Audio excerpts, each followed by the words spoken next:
The broadcast is now starting. All attendees are in listen-only mode.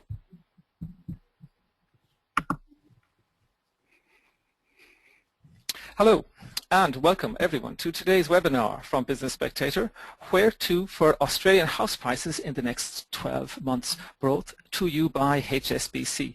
I'm James Kirby, I'm the Managing Editor of Business Spectator, and I'll be your moderator today. Now look, while we're waiting for the last few people to file in, and I would add that we've had a tremendous response today. It is the biggest webinar we've ever had, and I'm not surprised with such a terrific subject. That is, of course, in the news, always in the news, and very much so these last few days. But I want to first run through some housekeeping. So to keep note-taking to a minimum and the interaction to a maximum, we're providing you with a link tomorrow to the recording of this session, and it is also been recorded by ABC Radio. Speaking of interaction, please take the opportunity throughout the webinar to write the panelists a question by using the control panel on the right-hand side of your screen. And as always, we'll do our very best to answer all the questions you ask, though of course it may not be possible to respond to each and every one in the session, so apologies up front for that. But let's get started. And our panelists today are very well known to all of us, certainly in Business Spectator and readers of the media. We have Harley Dale, who is the Chief Economist of the Housing Industry Association and is someone who has been prominent in this area for some time and of course represents the interests primarily of home builders, and he runs a team at HIA which have built quite a reputation in this area and are listened to by industry and by the government on this issue. And we have our economist Steve Keane from the University of Western Sydney, and again very well known of course to Business Spectator readers. We might call you our favourite bear, Steve. A huggable bear perhaps, okay. And a position that is probably considerably more enjoyable today than it was a year or so ago. And this is the whole issue of today. Where are house prices going, and what are the signals, and how do we read these signals? Now, what we're going to do, first of all, before we take the questions and we get the debate rolling, is both panelists will give a short presentation of the key issues, the essential features as they see it for the housing market as it stands. And I'm going first to ask Harley Dale of the HIA to give a short presentation. So Harley, if you'd like to now take that away for the next few minutes, and we'll come back once you're finished. Thank you. Thank you, James. Hello everybody, and thank you for your keen interest in this important topic. I do have a few slides today that I will talk around. That won't surprise those of you who know me. You probably universally think that Harley is going to suffer withdrawal symptoms if he doesn't have a PowerPoint presentation. I'd like to kick off by making two preliminary points. In terms of today's topic, where are house prices heading or going over the next year, I think it's important to remember at the outset that there will be a multitude of different trajectories for dwelling prices over the next 12 months. My second slide, the first chart, attests to this point by providing some median house price history for Sydney. There are numerous regions across Sydney, across New South Wales, across Australia. We have over 6 across Australia, and while we do necessarily need to generalise about an outlook for dwelling prices, let's bear in mind that there are some clear differences. And if you look at a bit of history from Sydney, for example, we had a flat to downward trend for median dwelling prices in Sydney through the second half of last decade. Then we had a kick up attributable to the stimulus used to combat the impacts of the global financial crisis. But at the end of that, we have a situation where in Baulkham Hills, for example, you have median prices that peaked at a level 16% higher than their 2004 peak. But in Blacktown, you've got median prices that peaked in late 2010 at a level that is only 7% higher than where they were in the middle of 2004. So there are always going to be vast differences across the landscape, within which it's fair to say that our overall view is that observed median dwelling prices over the next 12 months are going to be flat to moderately lower. And this brings me to my second preliminary point before I kick off my comments proper. And that is, I do make mention of observed median dwelling prices. Let's not forget that in any given year, say a buoyant year, in terms of properties being transacted that we're observing prices for, that accounts for around 7 to 8% of the total housing stock. In a softer year such as 2011, the transacted figure is more like 4%. You know, we're not talking about a high proportion of the total dwelling stock here in terms of observable median dwelling prices. But as the second chart of mine shows, it's obviously an undeniable fact that there has been a very strong upward trend in house prices over the last decade. That trend was driven by a combination of economic and demographic factors on the one hand, and on the other hand, very onerous supply-side obstacles which substantially pushed up the price of serviceable land. Now, most recently, an indicative measure of house prices shows that across our capital cities over the year to March 2011, you know, we're looking at median prices down around 1 to 2%. Now, I guess the question going forward is, you know, does 1 to 2% down become 4, 5, 6% down, or does it become 10, 20, 30% down? We very that it's the former in an environment where you do have a cautious and nervous household sector in the post-GFC environment, in a situation where there's clearer upward pressure on interest rates.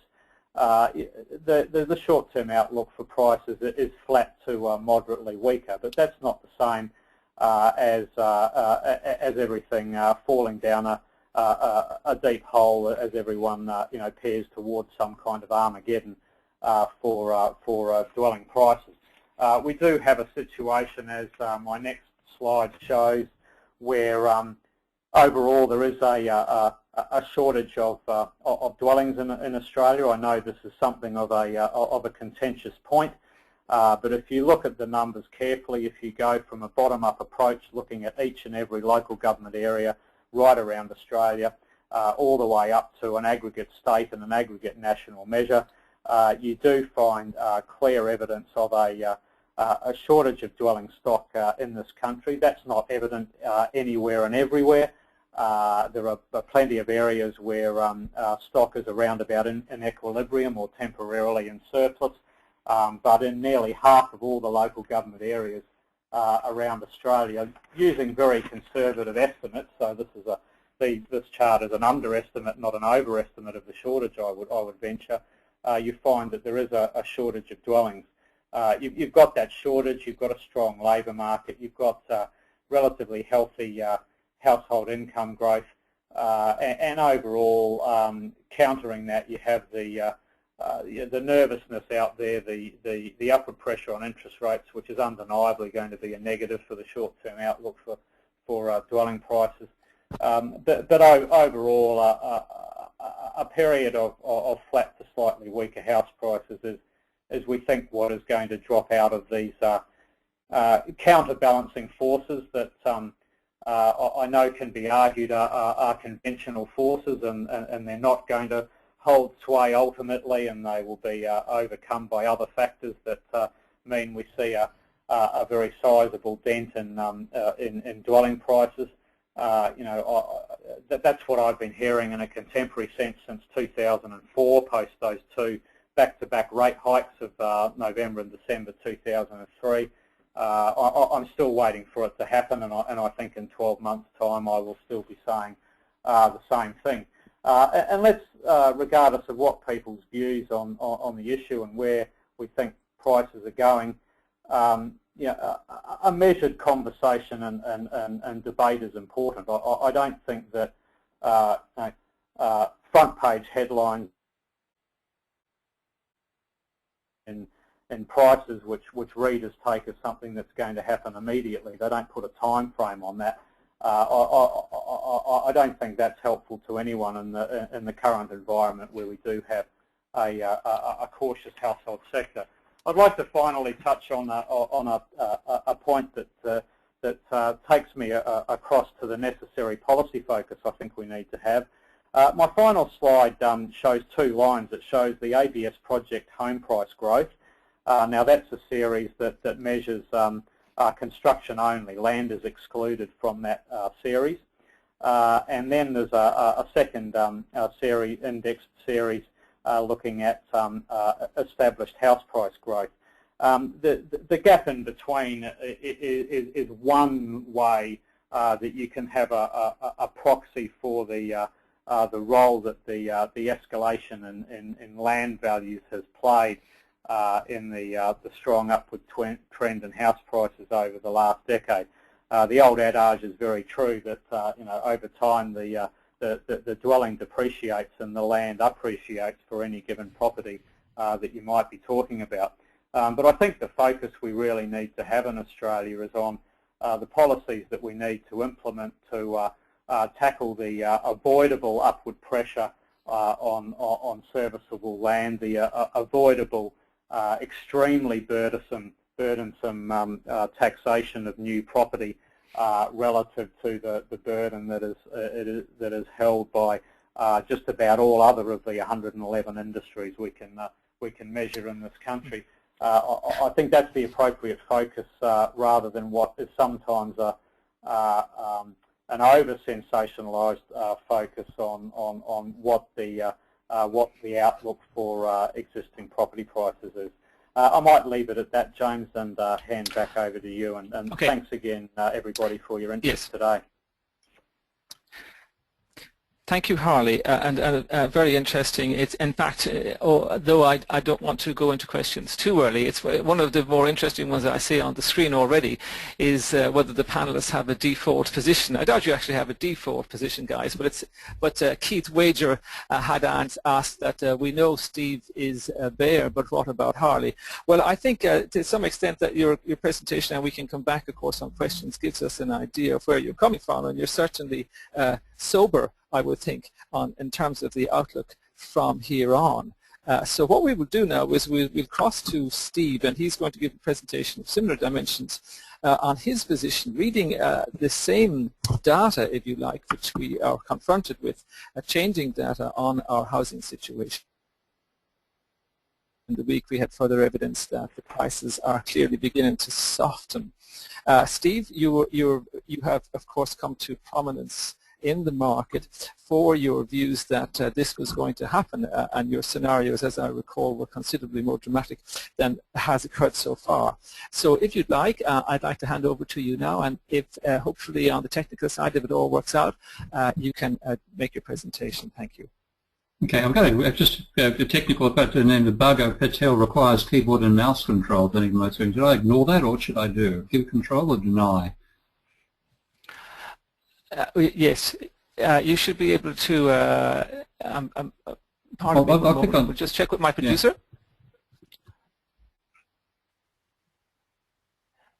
Yeah. Yes, hit control and see. If we can't get that, we'll just have to go straight into questions. Okay, well, see if I go.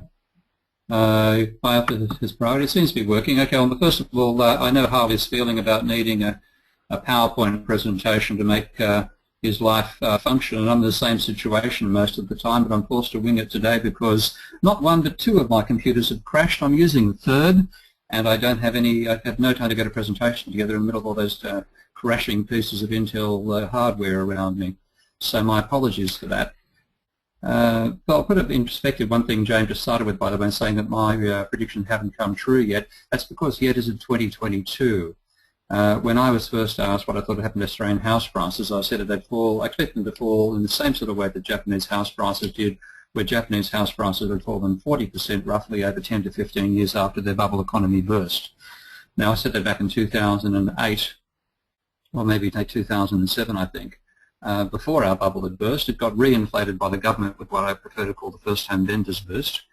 and that's now, of course, run its course, and we're now having seen roughly an 18% increase in prices across the country under the influence of that scheme. We're now seeing prices resuming the fall they were making back in 2008. That still gives me to 2025 if I want to push the envelope out there, and I think it'll be more than that level over that period of time, I might add. So that's the jury has not yet had a chance to reach a verdict on that one, and we might come back to issues of debts and stuff later in the discussion, I suppose. But yes, that was always my perspective, a long time period. Very good. Well, I would like to start taking the questions now, and they are rolling in, as you can imagine. One comes from Andrew Quinn, and I think this cuts to a very important point, which I would ideally like both of you to address. In the earlier part of the year, when house prices were holding up, there were a number of issues that that were seen as being, if you like, capable of sustaining our house price situation. Shortage of houses, and the second was that there was an issue of rising population. Let's just take it first on the issue of shortage. Andrew Quinn asks, how was the housing shortage calculated? And I think, Harley, if you could take this on board, there is an issue of, this issue of a shortage. Is it a fact, or is it actually a theory that there is a shortage? Is there really a shortage of housing in Australia? Does the market adapt and adjust to the situation? Look, I think I'd start that question is for Harley by making reference to the New South Wales market. New South Wales, as we all know, is the nation's most populous state, and yet it spent 5 consecutive years only building the 3rd largest number of homes in the country at a time when its population rate of growth was accelerating, and indeed in the 6th year it only got usurped by Queensland being an even weaker market than New South Wales. You can't have that kind of trajectory for new home building in the nation's largest state without accumulating some form of shortages of dwellings, and we have pretty compelling evidence to that extent. But it is a fair question. When we talk about shortages, we, I guess, are implicitly discussing the gap between what is actually being built, which I define as a completed new residential dwelling, and what the underlying demographic demand for housing is in a particular area. Now, in the case of New South Wales, the gap between those two is absolutely enormous. The build level's about 30,000. The underlying demographic demand in any given year is about 45,000. Now, do we ever get to the 45,000 again? Well, that's a long-term proposition, I would suggest. But certainly somewhere between the two is needed to address a clear shortage. New South Wales is not the only part of the country where there is a dwelling shortage, but on account of its many years of underperformance, which extends far wider than just the housing industry, incidentally, it's a very good indication of the fact that that there is a gap between what we are building and what we need to build. Mm-hmm. Okay, can I disagree with that? You can, of course, Steve. Just to pick up on that, Steve Keane, if you could actually, there's 2 things I would be useful here. There's a number of questions all coming in on the same issue, which is asking the panelists. We were under the impression, many people were under the impression that there was 2 factors sustaining this local market. One was rising population, and one was the notion that there is a shortage of housing stock. Are either of them really supportive of the price? No, they're both 30s. They're both 30s. Mm-hmm. And I'll go to the question of how that shortage calculated first of all. I'm not sure the one in New South Wales, but I know the national one. And the way the national shortage is calculated, I think it's published back in 2009, pardon my your ears there, is that the calculation of the underlying demand, as it's called, has 2 major components. One is the number of additional dwellings needed to get the rental vacancy rate back to 3%, and that's a reasonable, I'm not going to reject that one particularly. The other is the number of dwellings needed to house people who are living in various marginal situations. The marginal situations that are included are homeless people, and people who are marginal residents of caravan parks, and people sleeping rough. Pardon me. Now that's an underlying need for houses, but it's not an underlying demand for houses. If you believe it's an underlying demand for houses, then the person down the road outside Central Railway Station is helping collect my house prices up. That's not the case. So there's a confusion between a social need and a monetary demand for housing. And when you take that out of the equation, it isn't people who buy houses, it's people with mortgages who buy houses. And when you look at that level of demand, that's the part that's collapsing, and that's what's bringing house prices unstuck. Now, to me, it's a furphy to confuse the two together, and one way to wash through the furphy is to say, well, if it's true that population is the demand factor that's driving up house prices, then there should be some form of correlation between change in population and change in house prices, or between change in population density, people per house, and house prices. The correlation does exist. It's negative. It's the wrong way around. It is not a serious argument. If I can get control back to my screen again on that front, is that possible? Yeah, we're working on whether we can do that, but if you could just keep talking for the moment, Steve. Okay. Well, the reality is when you take a look at the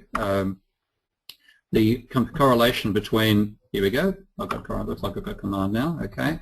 If you take a look at what's actually happened to house prices and what has happened to population at the same time, then what you find is that the population has virtually no correlation with changes in house prices. And that's over the long term. And if you go backwards in time and say, let's imagine that there's some pressure in housing and maybe in population, maybe a year later, house prices move. So the correlation is that changes in population precede changes in house prices. The negative correlation, which is the opposite to the sign you want, gets strong. Correlation is not causation, but if you can't even get correlation, then you haven't got an argument. And when you take a look at the statistics, there is nothing to support the argument that population is what drives up house prices. What drives up house prices is debt. I must swing this back to Harley. I'm sure he wants to say something on this. Harley Dale, I would imagine the vast majority of our listeners would be under the impression, certainly historically, that Australian house prices for many, many years were driven, generations if you like, by a rising population. Steve is saying something quite different in relation to that correlation. Do you agree? Well, let's just take the last decade. I mean, that's as a point of reference. That's a period of time where we have observed relatively fast growth in existing property prices. It is also a time where we had, through much of that period, very strong skilled migration and very strong overall population growth, but there are a multitude of factors that you can argue drive dwelling prices, and they're not all on the demand side. The escalation and the price of serviceable land far above what should have occurred over the last 10 years. I would argue is another significant contributing factor. But before we move on to, I'm sure there are plenty of other questions. I just might like to make one final point very briefly on this question of shortage and reference to underlying demand in terms of how you measure it and how you look at it. In terms of the people that are sleeping rough, to use Steve's term, we've actually abstracted from those components, and we still come up with a demonstrated shortage of housing stock. Yeah. Okay. On the short-term driver, if you can take a look at my screen if I for a moment. Pick up a question. Okay.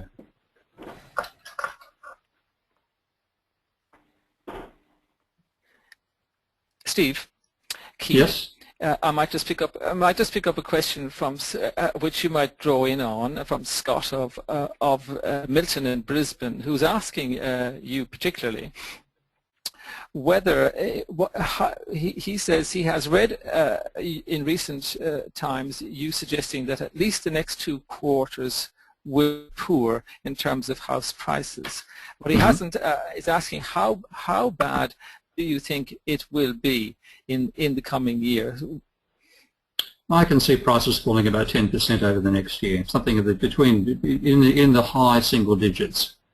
And the reason for that is that it comes down to a causal argument rather than just the usual hand-waving that you get in this whole argument, I'm afraid, about what actually helps drive prices up. And fundamentally what drives house prices higher is rising debt. And what we're now finally seeing after 2 decades of rapidly accelerating household debt compared to household incomes, household debt is finally starting to fall compared to incomes, and that fall is what's driving house prices down. Now, it's a technical argument as to why I make that case, but I'll try to lead people through it. And this is where I step right outside conventional economics, by the way, and very proudly so. I regard conventional economics as a load of nonsense, which is a major contributor to the economic and financial crisis we're in right now. But what conventional theory says that aggregate demand is basically generated by aggregate supply. So what incomes determine sales of goods. The world we live in is a credit-driven world, and what actually determines aggregate demand is not just income, but the change in debt. So if you imagine if your own buying purchases in a particular week, you can buy either by using what you've earned the previous 2 weeks, or you can max up the credit card. So your total spending is the sum of your income plus the change in your debt, and the same thing applies at the national level.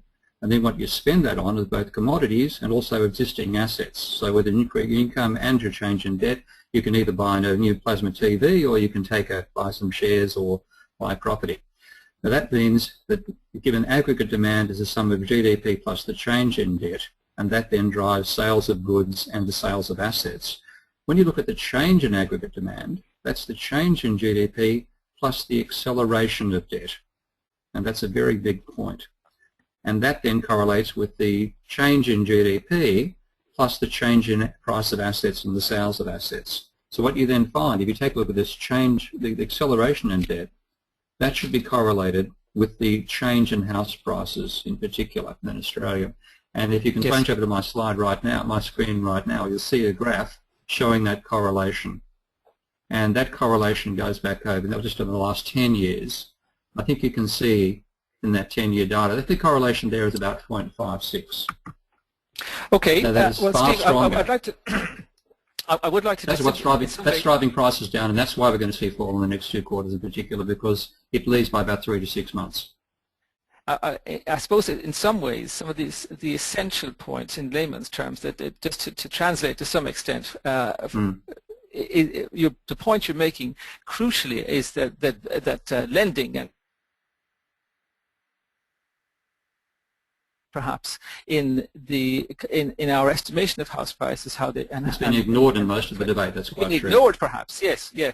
Now I have a question from Brendan of Leichhardt in Sydney, and I would address this to Harley, who has asked what the HIA position is in terms of what they think of house prices in the year ahead. Steve has said up to 10%. I'd just like to know, and we might add to that, Harley, what the HIA position is, but also whether the HIA agrees about this and builds in this issue of credit and the driver, which the extent to which credit has been a driver.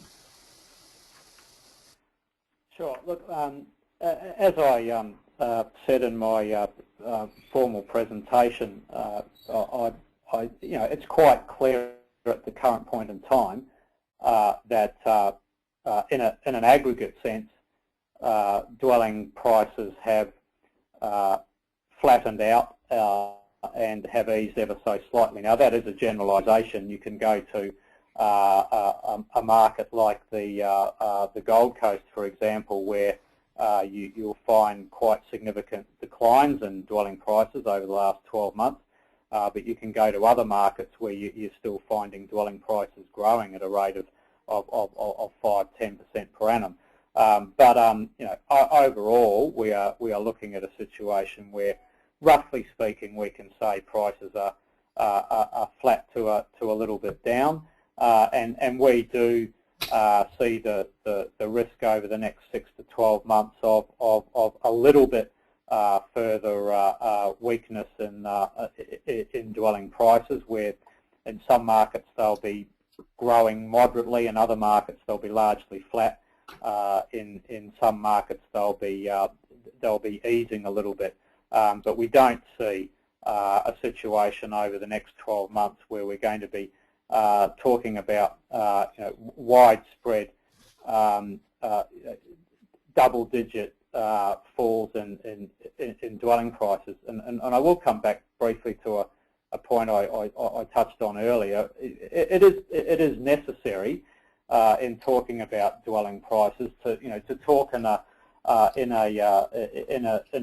general aggregate sense, but it can, as was demonstrated a couple of years ago, I think be quite dangerous to sometimes be talking about prices in terms that can be generalised and talked about some kind of bolus widespread double-digit decline in prices. That lends itself to being misread, and and I think it can do damage to what's currently a cautious household sector.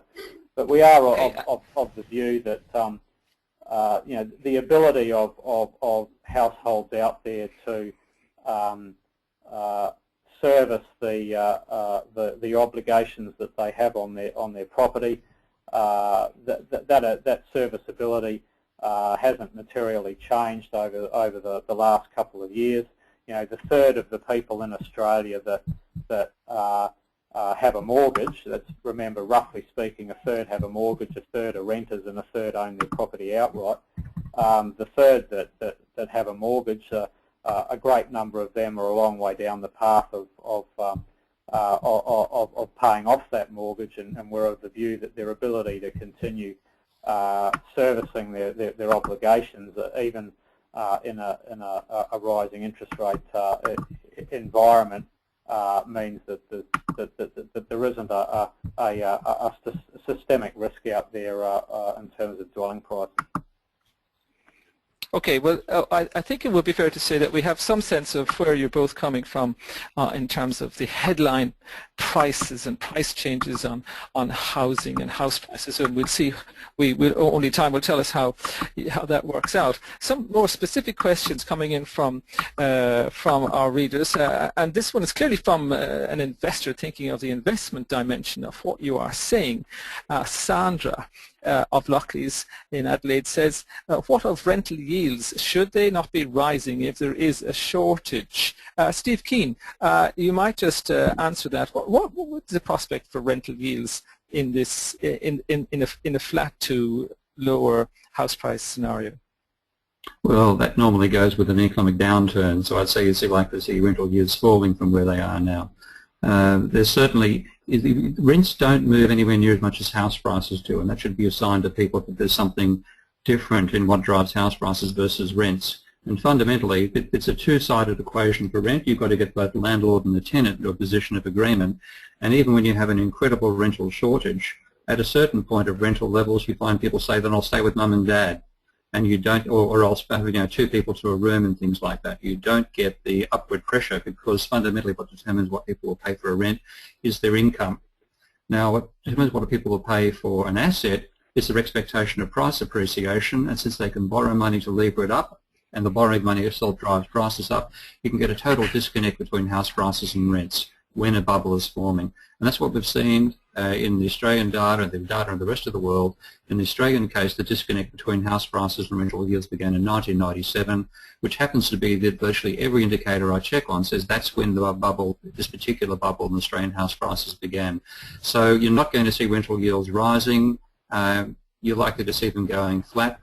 And if there is a downturn as well associated with it, and it's highly likely there will be, because that credit impulse analysis I applied earlier relates to the change in demand for goods and services as well as the change of prices for assets, that is likely to mean you have less employment and certainly less willingness for people to pay high rents. Mm-hmm. Well, a second question along the same lines, and I think clearly again from someone who's looking at this market from an investor's point of view, a question from Shane in Brunswick in Melbourne, asks, What about higher inflation? Traditionally, this was good for property. Harley Dale, you might take this on. As there is, of course, there is that issue that if we are seeing some signals perhaps of rising inflation around the world and in Australia as well. How does that play into house prices?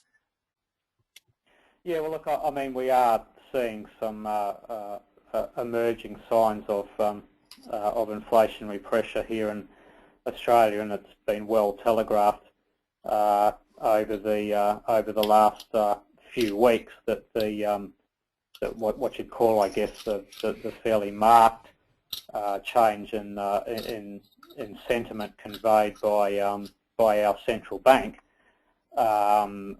was driven in the first instance by a higher than expected inflation update for the latest CPI reading, and there are concerns emerging about global inflationary pressures, and there's some signs of that coming through in the US and UK economies, just to take two examples.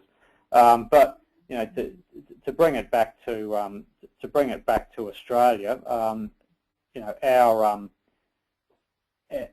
our central bank has a forecast at the moment of inflation going possibly above their 2 to 3% target band, and they've therefore implied some pull forward of when they're going to raise interest rates to counter that, because they have this necessity to keep inflation within that 2 to 3% target band, and all indications endeavour to try and do. If I could broaden my comment just a little bit, moving on from that, and this perhaps goes back to the last question and the question from the individual in South Australia before that. There is, of course, an overarching question in all this discussion of precisely, what kind of environment we're dealing with, and Steve alluded to the fact that if things were to unravel, then there would be labour market consequences, for that. And at the end of the day, we either have a situation, which I think we will have, where we have a period of time where there's not a lot of movement in dwelling prices, and there's a lot of challenges for the economy, and a lot of uneven growth, within which we work our way through that. Alternatively, we find ourselves with a very, very different paradigm where we're talking about things falling over, and which would have major economic and social dislocation for this country, and which would have massive implications for unemployment rates in this country, and then all of a sudden, a webinar like this would be about all sorts of very, very different starting points for questions than where we're starting from today. Yes, I might just ask Steve, just picking up on this, just one last point on inflation. Steve, a very particular question from Keith Wager, and he asks on this issue, your 10% figure, he wants to know, is that over the next year, is that a fall in absolute values or a fall in real values? In other words, is inflation built in? Most likely in absolute values. House prices are sold in nominal terms, of course, and one reason I took that bet, which of course got redefined on me after I'd taken it, my dear mate Roy Robertson, in nominal terms, was that I expected deflation to apply over the medium term, because we're basically in a debt deflationary environment. And Curly would make it unlike previous experiences, like back in the Great Depression, the fact we're hitting peak oil, and we also have climate change hitting the cost of agricultural goods and so on, and massive population growth in China, and a whole lot of Those are basically the curlies that are here. But generally speaking, it's a deflationary environment, and that deflationary environment, ultimately, you have the situation that applies in Japan, where the fall in nominal house prices has been less than the fall in real prices, because so it's quite bizarre that the nominal price, I think the nominal, I get this confused when I try to work it out in my head straight away, but the nominal fall being greater than the real fall because you've had deflation on top of it. So yes, the normal situation is, I'd say I'd expect about 10% fall in nominal prices over the next year. Okay, thank you. One other question, in fact an amalgam of many questions that are coming in on the screen, and they basically roll into one, which is, are we so very different as a market from overseas? You mentioned Japan there, Stephen. It's something I'd like both of you, if you could quickly address. We don't have a lot of time left, but the issue, of course, we see the IMF reports suggesting that our housing stock is overvalued. Harley, I think you were on the record saying it's not overvalued, but it comes down to whether it is reasonable to compare the Australian housing situation with situations that are emerged in the US, in Ireland, etc.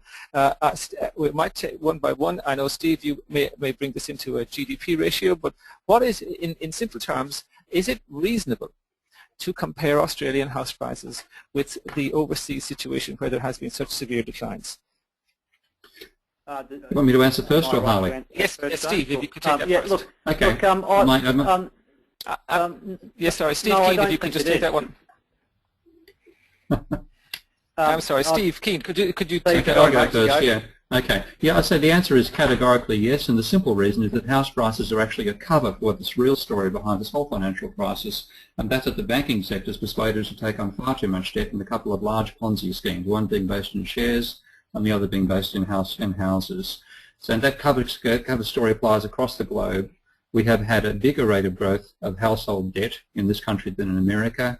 It's been more of a debt finance Ponzi scheme here than it has in the Americans. And that's since the cover story, you can find reasons to say, well, house prices are different here than house prices are in America. But the underlying story is the same in both cases, and we have a more extreme instance here of a greater acceleration in debt sold to the private public, to the household sector in the belief that it will make them wealthier. It's actually made them debt slaves. And ultimately, that's what brought down the American economy, and that's what I think will finally bring ours unstuck as well. And on that particular point, if I can get control of the screen again, I'd like you to take a look at the graph on my screen here, if that comes up, which shows the real estate loans as a percentage of assets in Australia and America. Now, if you take a look at that, you hear all the stuff about irresponsible lending in America and how responsible we have been in Australia. If that's so, how come we had a faster rate of growth of real estate loans as a percentage of total loans in Australia than America, had a high level of loans all the way through the global financial crisis? We only turned around that ratio in the lead up to the downturn, and when the home vendors boost came in, we now get the situation where real estate loans are a larger percentage of bank assets in Australia than they are in America. And that's one of the many instances I look at where I think you've got to be kidding to say that we've been more responsible than the Americans have. We've just been better predators on the household sector.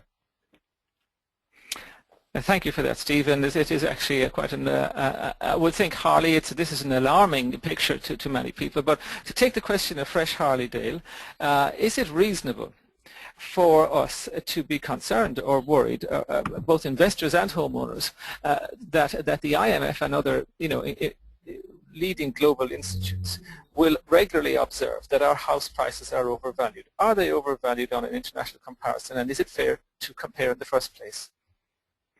Yeah, look, I have a bit of an issue with international comparisons, and just briefly I might point out I'm familiar with Steve's work, but a technical glitch means I'm not actually able to cite today what Steve's putting up. I think we've got to remember this is far more than just an economic question. We're comparing countries in terms of social attitudes, history, cultural affinity to housing, and all the rest of it. And as many people, many observers of dwelling prices in Australia who have emigrated to Australia from elsewhere are quick to point out, there is a relative uniqueness in attitude towards residential property in Australia. It's not only about having an internationally high level of home ownership, it's all this intangible cultural affinity that Australians have to housing. I mean, let's face it, you've basically got to tie someone up in their living room, set fire to their house and put a gun to their head before they're going to contemplate walking away from the most important things in their lives, a roof over their heads.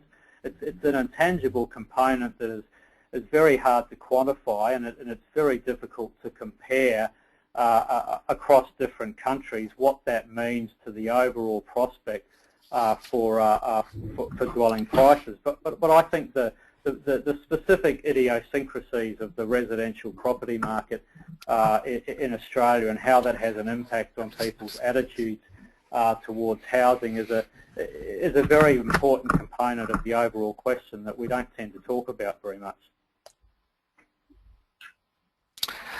Okay, thank you, Harley. I think on that point we may actually conclude. Unfortunately, we are running out of time with such a tremendous amount of questions, and it probably was the best thing to do in some ways was to amalgamate those questions. As I say, we have a record turnout today, and this is a subject I expect we can come back to again. I don't want to put words in a there is Steve is a considerably more critical and negative frame of mind on housing issues, and to some extent there is always a feeling that there is a cultural affinity in Australia towards house and home ownership. Well, that's going to be tested, I think, in the coming 12 months. I think we may thank you all very much for this session today. Apologies to any viewers who had some problems earlier on in looking at the charts. We're working on that. We get better each time, and we'll get better the next time. Thank you very much, Harley Dale and Steve Keane, and our sponsors who make the event possible, HSBC. And thanks to you for attending and your involvement in today's event. We do appreciate it. Please take the opportunity to provide us with direct feedback about today and send us some topics you might like to see covered in the future. Indeed, if you would like to see this issue revisited as well. You will be sent a link to the recording tomorrow. So we hope to see you again at another of these sessions. Thank you and goodbye.